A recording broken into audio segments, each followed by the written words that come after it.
Sur diverses îles du sud-ouest de l'océan Indien, à Madagascar comme sur l'archipel des Comores et à Rodrigue, une petite île dépendant de la République de Maurice, le développement des énergies renouvelables et de l'efficacité énergétique est au cœur de projets remarquables. Sélectionnés sur appel à proposition, ils sont portés par des ONG, des entreprises privées et des acteurs publics. Avec le concours du programme énergie de la Commission de l'océan Indien et des subventions de l'Union européenne, ces pionniers conduisent des initiatives innovantes et créatrices de valeur, adaptées au contexte et toutefois réplicables. Pour le bien-être des populations et la préservation de leur environnement naturel, les activités de ces éclaireurs apportent de la lumière et grâce à leur rayonnement, bien plus que de la lumière. En témoigne celle conduite par le WWF Madagascar au sein de la zone protégée de la côte occidentale de la Grande Île. Au nord de Murundave et de la célèbre allée des Baobabs, dans la fragile mangrove de l'estuaire du fleuve Tsiribine, des familles de pêcheurs de crabes et de crevettes du village d'Ambakivao, loin du réseau public de distribution d'électricité, bénéficient du projet Femmes Solar. Dans le cadre de ce programme et en concertation avec le comité de gestion des espaces naturels, cette initiative originale a conduit 4 femmes volontaires du village à partir durant 6 mois en Inde pour se former au sein du Barefoot College afin d'acquérir les techniques de fonctionnement, d'implantation et de maintenance de kits solaires. Ce qui fait d'elles aujourd'hui les premières femmes ingénieures solaires de Madagascar, en attendant les suivantes, car le soutien de la COI avec le financement de l'Union européenne permettra un large essaimage du projet. L'approche femme ingénieure solaire qui a été mise en œuvre dans le village d'Ambakivao démontre que les femmes, quel que soit leur niveau social, quel que soit leur bagage scolaire, même si elles n'en ont pas, ont un rôle dans la société.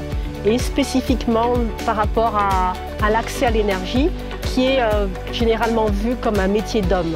L'idée, c'est de se servir de ce modèle d'Ambakivao pour le déployer sur tout le territoire de Madagascar, pour que plus de ménages vivant en milieu rural isolé à Madagascar puissent en bénéficier. Sans ça, en fait, toutes ces populations qui représentent presque 6 millions d'habitants n'auront jamais accès à l'électricité avant très longtemps. C'est vraiment complémentaire dans la stratégie d'électrification du pays. Mais surtout, ça répond bien à notre mission qui est de protéger la nature avec les communautés et de faire en sorte que ces communautés vivent bien aussi. Et dans ce cas-là, on voit bien qu'il faut le répliquer ailleurs. L'objectif est d'ici 2030 d'avoir un réseau de 744 femmes ingénieurs solaires à Madagascar pour le bénéfice de 630 000 ménages vivant en milieu rural isolé. On ne peut pas le faire nous tout seuls WWF. L'élaboration du programme national a été possible grâce à l'appui de la Commission de l'océan Indien, puisqu'il y a bien entendu pas mal d'analyses qui ont été nécessaires. Par rapport au centre de formation, les femmes n'ont plus besoin de se rendre en Inde pour se former et bénéficieront de formations spécifiques. De la lumière grâce à l'énergie solaire à moindre coût pour ceux qui n'ont pas les moyens de s'abonner au service public de l'électricité, c'est ce que propose en zone urbaine à Antananarive d'abord et dans d'autres villes l'entreprise Girové. Ces petites lampes mobiles sont louées et rechargées quotidiennement par des franchisés, organisés en réseau et répartis dans les agglomérations. Nos clients, ce sont des clients des gens qui n'ont pas recours à l'électricité. Au lieu d'acheter des bougies qui coûtent cher, des pétroles, on les loue des lampes qui sont convenables. Girové apporte plus que de la lumière, il apporte aussi la sécurité pour les enfants, pour la maison qui risque de se brûler avec les bougies et tout. Et aussi au niveau économique. Et maintenant, on est à 12 000 lampes, mais on espère d'ici à la fin d'année, on espère atteindre 15 000 lampes. Et après, pour l'année prochaine, on espère doubler. Notre entreprise génère beaucoup d'emplois. Tout d'abord, au bureau, il y a déjà 7 personnes qui travaillent au bureau. Et en plus, il y a aussi les chefs de zone. J'ai commencé à travailler dans Girové depuis 2 ans. Mes franchisés aujourd'hui comptent à 9. Et ils se répartissent dans différentes régions à Madagascar. Et pour la Girové en général, il y a des 40 franchisés partout à Madagascar. Les franchisés conduisent des activités rémunératrices régulières. Le matin, à 6h à 10h, on les ramasse, les lampes, et puis on les met à chercher. Et après-midi, à 14h, à 18h, on les distribue aux gens. Pour ceux qui ont davantage de moyens et qui veulent ou doivent recourir à une fourniture électrique durable et économique, une start-up développe un réseau efficace de distribution de kits solaires. En plus de fournir de l'électricité durable dans certaines régions où les emplois qualifiés sont rares, Baobab Plus offre des revenus à des jeunes diplômés et même des opportunités de carrière. Nous distribuons des kits solaires qui à la fois apportent la lumière et qui permet également de recharger des téléphones ou de petits appareils électroniques comme de petites radios à la maison. Donc après une année de petits paiements, il devient 100% propriétaire du système et c'est là où le soleil paye leurs factures et il commence à économiser de l'argent derrière. Nous avons décidé de prendre le kit Baobab Plus. Il y en a deux raisons. Premièrement, c'est la facilité de paiement. Deuxièmement, c'est l'électricité de la Tirma est trop chère pour nous. Nous avons utilisé la lampe là-haut pour l'éclairage des chambres. Il y en a 3 là-haut. Et ici en bas, c'est pour les petits poulaillers là et au-dessous, c'est pour mon travail. Je suis un enseignant et j'utilise la lumière pour les préparations, pour corriger mes copies, pour lire les livres et les copies des élèves. Avec ce modèle de distribution qu'on met en place actuellement, il y a deux types de bénéficiaires. Il y a bien évidemment l'utilisateur de kits solaires, mais il y a aussi les personnes qu'on embauche qui avant étaient agriculture ou avaient un autre petit travail et maintenant qui apportent la lumière dans leur ville et leur village. En tant que responsable régional pour la ITAS, je m'occupe plutôt de piloter la région et on a une équipe de 12 personnes avec moi pour atteindre notre objectif. Après le bac, j'ai passé 3 ans à faire les études en gestion, plus basée sur la commerce et marketing. Mon travail me permet de développer mes compétences et ensuite mon travail aussi me permet d'augmenter mon relation dans notre région.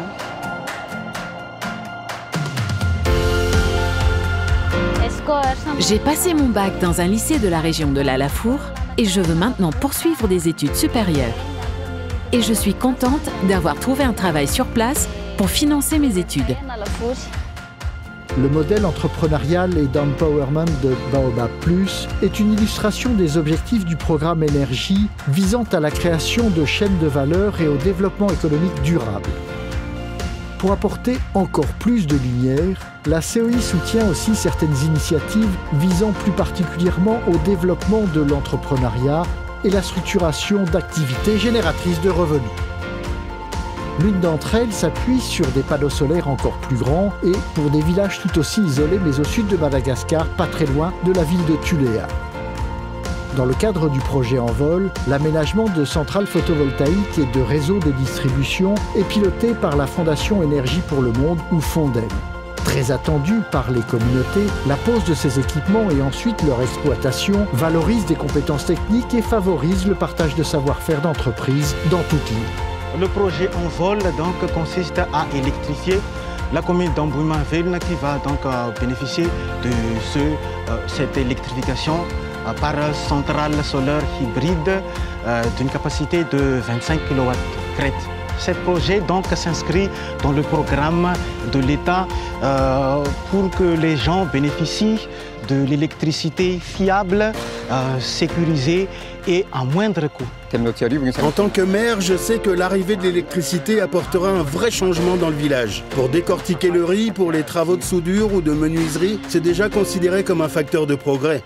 Sur notre commune où vivent 1300 personnes, il y a déjà une centaine de familles prêtes à s'abonner et autant qui manifestent un intérêt.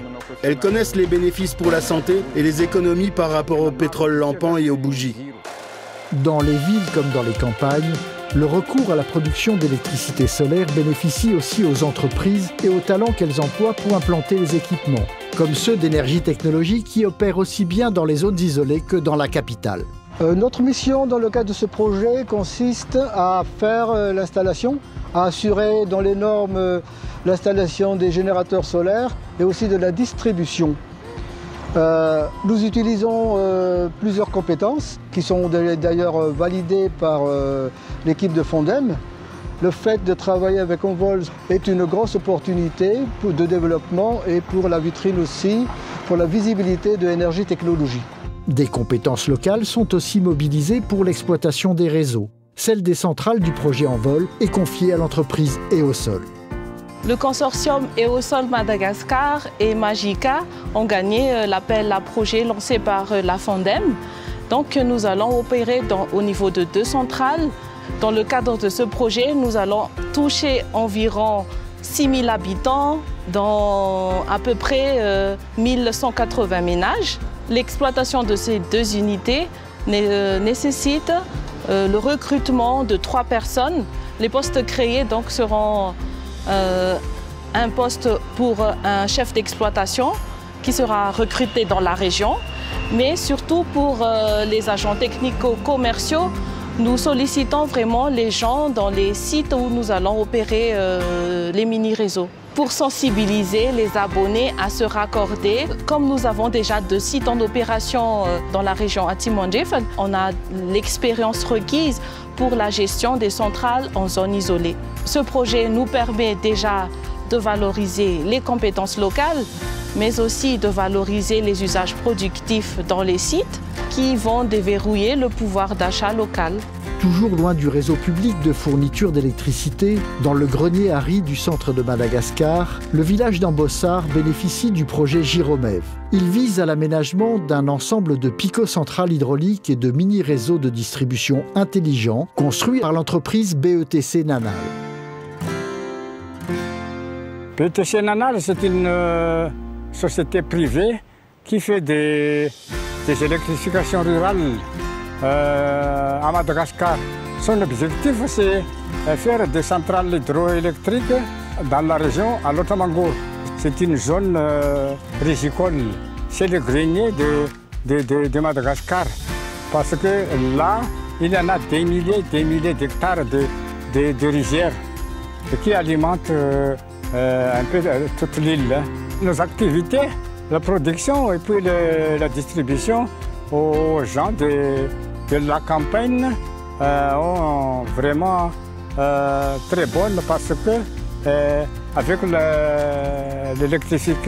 l'électricité que nous allons les donner, ça leur permet pour gagner un peu d'argent là.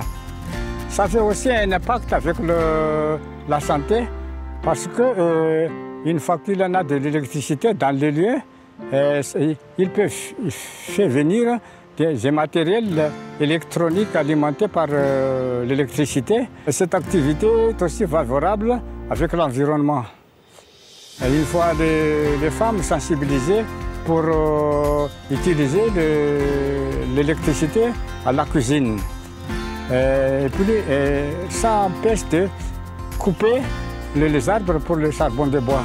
La mise en service de ce projet était très entendue. Adapté aux réalités locales et s'appuyant sur un réseau de téléphonie mobile moderne, le système de distribution et de facturation permet une appropriation rapide des nouveaux usages. Le paiement se fait avec prépaiement, avec ma téléphone mobile. Et puis, une fois qu'il achète des kilowattheures qu'il voudrait, donc c'est tout de suite que l'opérateur téléphonique déclenche la mise en marche de l'électricité. Je suis convaincu que même si petit ce que j'ai fait, ça peut améliorer la vie de mes compatriotes. La centrale d'Ambossar est constituée de turbines fournies par l'atelier TSIC créé par l'association PATMAD. avec l'atelier TIC dont elle a la tutelle. PATMAD est une association qui existe officiellement depuis une quinzaine d'années. Nous sommes spécialisés donc dans le développement rural à travers divers domaines, mais entre autres la mise à disposition d'outils pour le milieu agricole et rural. C'est ici qu'on fabrique nos produits. Citons par exemple les séchoirs, les pompes à pétales, qui est destiné pour l'irrigation, la pompe manuelle. Et nous fabriquons aussi des éoliennes, des turbines hydroélectriques. Et récemment, nous avons fabriqué les turbines Panchi pour les centrales Sarpar. Nous allons aussi fabriquer deux turbines Pelton pour les centrales Tambosar avec PETC. Les produits qu'on fabrique ici sont conçus par les CEAS. C'est en quelque sorte leur propriété intellectuelle faite par des études à l'étranger et des universités partenaires avec eux. Et on reçoit les plans et puis on fabrique. Ici, il y a des techniciens qui produisent nos produits phares. Et il y a aussi des apprentis. Je m'appelle Thir. Je suis un apprenti ici depuis 3 ans. Là. Et je suis venu ici parce que mes parents n'ont pas les moyens de me payer l'université. C'est l'intention de reprendre mes études et je peux les reprendre grâce au travail que je peux avoir en sortant d'ici. L'association malgache met ses compétences techniques et ses productions au service du pilotage d'un projet d'électrification rurale soutenu par le programme énergie de la COI. Il concerne la commune agricole de Saru-Barach où sont attendus les bénéfices d'un nouveau barrage hydroélectrique. Ce projet d'électrification de la commune rurale de Saru-Barach est un projet d'électrification hydroélectrique à travers 2 turbines hydrauliques fabriquées localement. C'est un projet qui concerne 2 villages dans une commune rurale pour environ 6 ou 7 hameaux. C'est un projet qui a été cofinancé par le Centre écologique Albert Schweitzer en Suisse. Ce projet est innovant dans le sens où il utilise un système de gestion des facturations et des règlements numériques, digital, en partenariat avec une compagnie téléphonique locale, qui permettent une gestion centralisée et très facile d'utilisation. Et puis dans le sens aussi où les 2 turbines ont été fabriquées localement par une équipe d'artisans, de techniciens malgaches basée à Tana. En tant que socio-organisateur de PATMAD, c'est à moi de faire transmettre les informations au niveau de base vers les responsables techniques et les bailleurs. J'ai aussi le devoir de les sensibiliser. Tous les bénéficiaires, ils sont très contents et ils sont très impatients de faire le raccordement actuellement. On attend donc l'amélioration des résultats au niveau scolaire. De même aussi pour la sécurité de la zone. Ça va apporter aussi l'amélioration du niveau de vie des gens et aussi le changement des matériels utilisés actuellement dans les décortiqueries. Au lieu d'utiliser des matériels à essence, on doit utiliser des machines à électrique. Donc il y a une amélioration apportée par cette électrification de la zone de Sarbar et Fialouf. Je tiens l'épicerie du village et mon mari s'occupe de la boucherie. L'arrivée de l'électricité, donc de la lumière, va nous apporter d'abord la sécurité. Nous allons aussi pouvoir nous équiper d'un réfrigérateur congélateur pour mieux conserver la viande. Nous avons aussi l'espoir de réaliser d'autres projets, comme la création d'une poissonnerie. Sur Anjouan et Mohéli, 2 îles de l'archipel des Comores, le projet conduit par l'association Initiative Développement bénéficie aussi du concours financier de la COI. Son but est d'améliorer la création et le partage de valeur au sein de la filière de production d'huiles essentielles, en particulier celle d'ylang-ylang, la fleur qui donne sa note de cœur au célèbre parfum numéro 5 de Chanel, via l'usage de distillateurs énergétiquement plus efficaces et donc moins gourmands en combustible. Le projet prévoit en parallèle la mise en œuvre de plans de reboisement. Pour garantir la qualité de nos huiles et essayer d'en obtenir le meilleur prix, nous mettons en place avec le concours d'Initiative Développement des formations aux bonnes pratiques. Ça commence par le travail des cueilleuses à qui nous demandons de choisir des fleurs de bonne qualité, d'être ponctuelles pour leur livraison et d'utiliser pour leur transport des filets ajourés.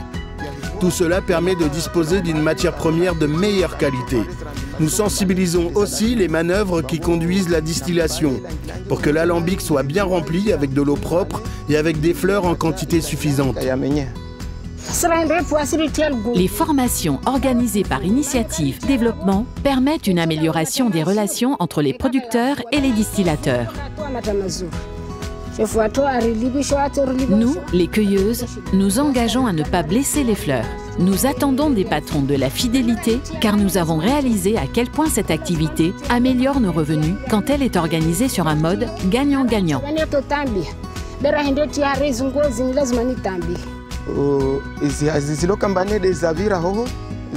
Cette amélioration de la productivité et de la qualité produit des bénéfices que nous avons réinvestis dans des véhicules. Nous pouvons ainsi collecter des fleurs plus rapidement et cueillies plus éloignées du site de distillation où il est plus simple d'apporter de l'eau propre et du bois. C'est un cercle vertueux qui va nous permettre de développer d'autres alambics à foyer économe, de mieux organiser le travail des coopératives de cueilleuses et d'améliorer leurs revenus. Nous espérons aussi pouvoir mettre en place un processus de certification visant à garantir la qualité et lutter contre le frelatage, qui provoque des baisses de prix de vente de l'huile et peut mettre à mal ce développement. Pour que cette dynamique se poursuive, il faut toutefois aussi que nous trouvions une solution pour sécuriser l'accès à l'eau.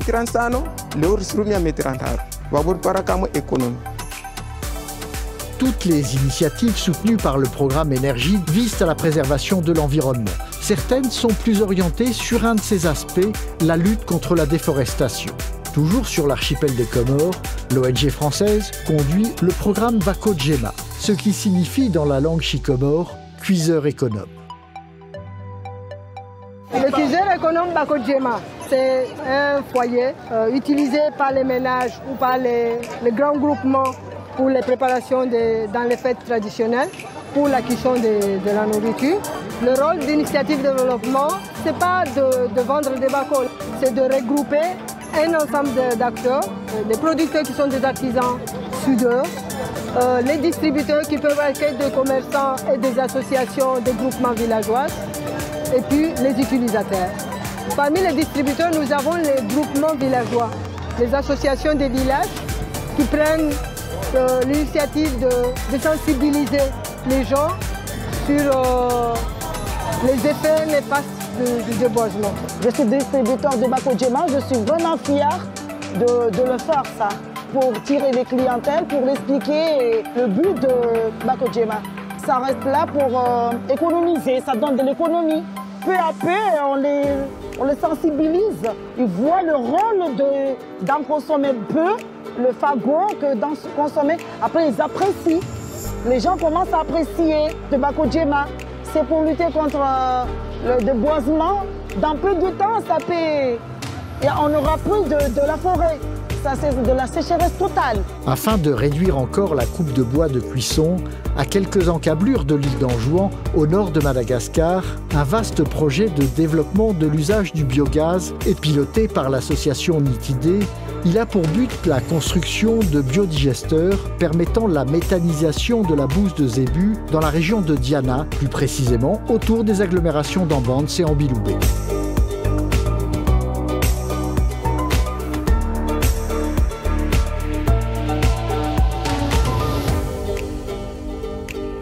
L'objectif du projet Biogaz Diana est de diffuser 120 biodigesteurs ainsi qu'au moins 500 foyers améliorés auprès des ménages ruraux de la région de Diana et plus précisément dans les districts de Ambance et Ambiloubé.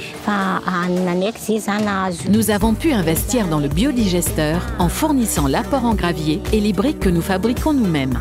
L'utilisation est assez simple. On commence par récupérer 10 litres de bouse de zébu et 10 litres d'eau qu'on verse dans le bac de chargement. Il faut bien malaxer le tout. Il suffit alors de pomper et d'attendre que la fermentation commence. Ensuite, avec ça, j'ai du gaz pour cuire tout ce qu'il faut pour préparer chaque jour les 3 repas, matin, midi et soir. Avec le gaz, j'ai aussi de la lumière dans la maison pour le soir et avec le digesta que je récupère, je fertilise les légumes du jardin.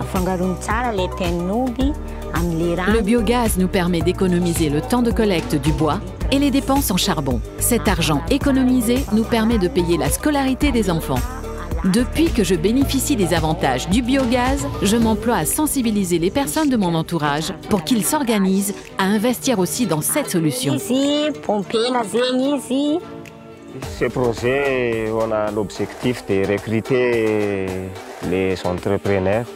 Donc dans ce projet Biogaz Diana, on a 2 entrepreneurs qui travaillent avec nous.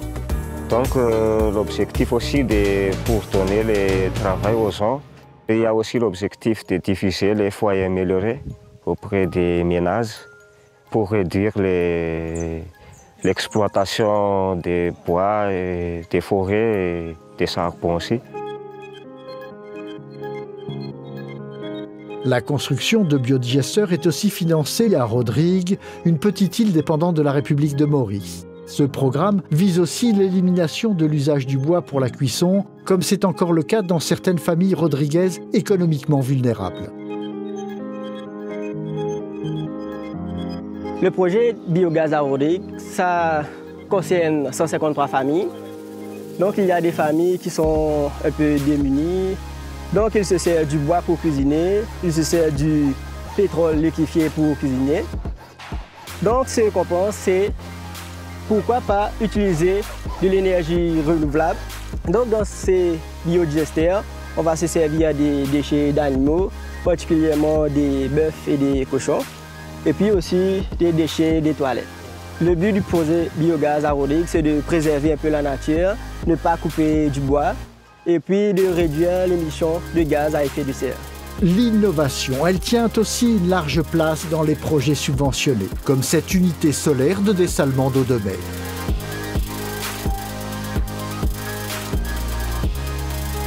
On veut faire de Rodrigue une île écologique avec tous les sens du mot, c'est-à-dire la protection, éviter les gaspillages, utiliser de l'énergie propre.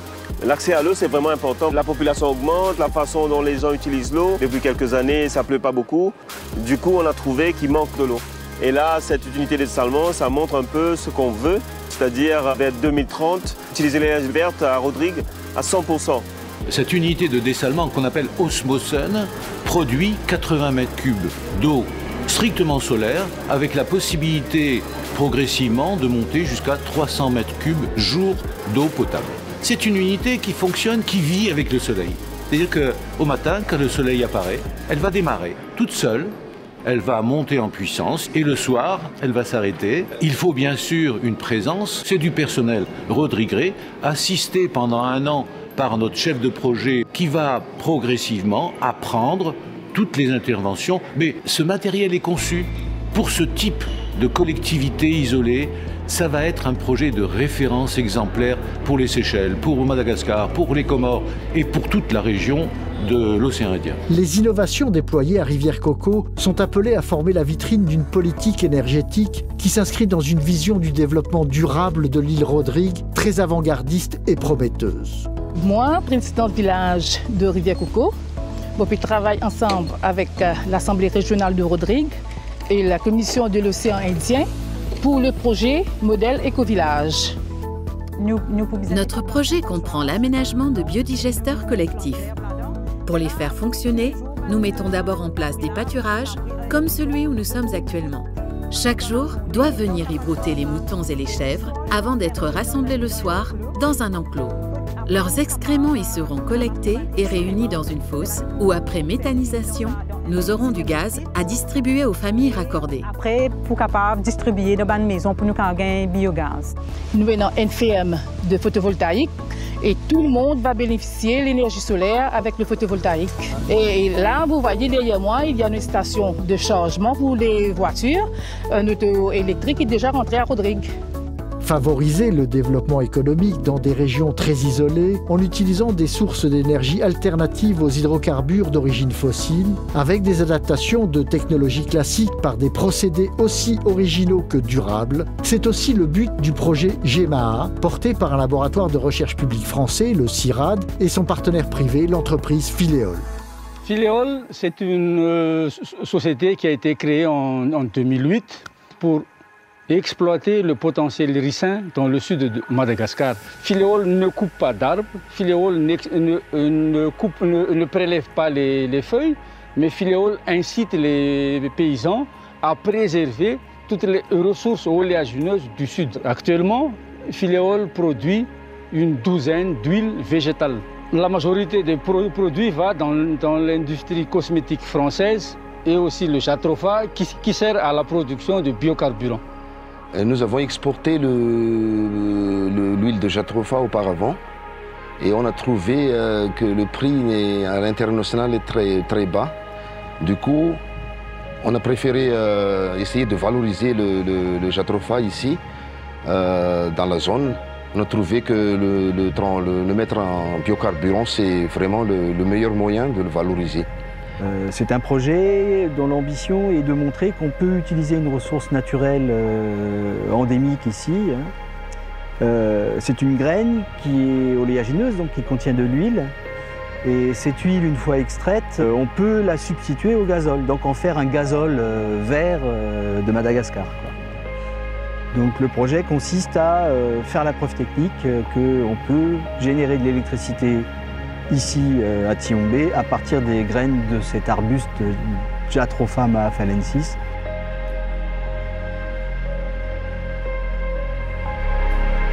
Nous avons pu, grâce aux subventions, rectifier le paramètre de l'huile.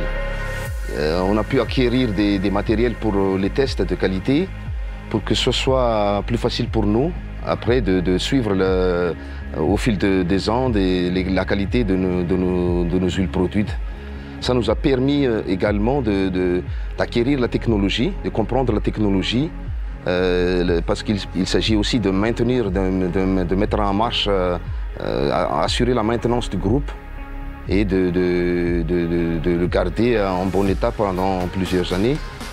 Et enfin, nous avons pu aussi, grâce aux subventions, se financer des cabanes de collecte qui nous permet d'assurer un approvisionnement continu sans problème de logistique. C'est vraiment un projet exemplaire en termes d'économie circulaire et de valorisation de ressources naturelles, tout en respectant la biodiversité, et qui s'adresse donc à des zones plutôt défavorisées. Nous sommes aussi convaincus que ce projet est réplicable. Il a besoin d'un partenaire privé qui va faire des investissements, c'est vrai, mais ce n'est pas forcément avec du Jatropha maafalensis. Ça peut se faire avec un autre type d'oléagineux, ça peut se faire en plus petite taille ou en plus grosse taille. Et toujours dans un souci d'économie assez local, c'est-à-dire que ce n'est pas du tout un projet destiné à exporter vers l'Europe des oléagineux ou de l'huile. Ça, nous, on a la conviction que les résultats et tous les chiffres qui vont sortir de cette expérience vont pouvoir donner pas mal de chances de réplicabilité.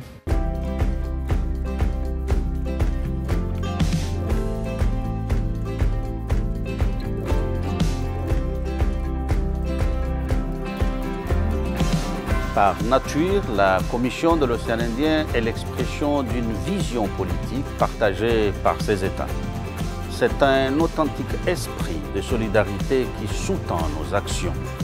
Notre mission consiste à traduire en action l'ambition légitime de nos États qui est d'améliorer les conditions de vie des populations dans le respect des équilibres écologiques fragiles de l'Indian Ocean. À ce titre, il nous faut pouvoir améliorer l'accès à l'énergie en réduisant drastiquement notre dépendance aux ressources fossiles, polluantes et onéreuses. Ainsi donc, une transition énergétique réussie dans nos îles s'accompagnera d'effets positifs pour l'environnement, pour l'économie, pour la santé. En un mot, pour une Indian Océanie durable.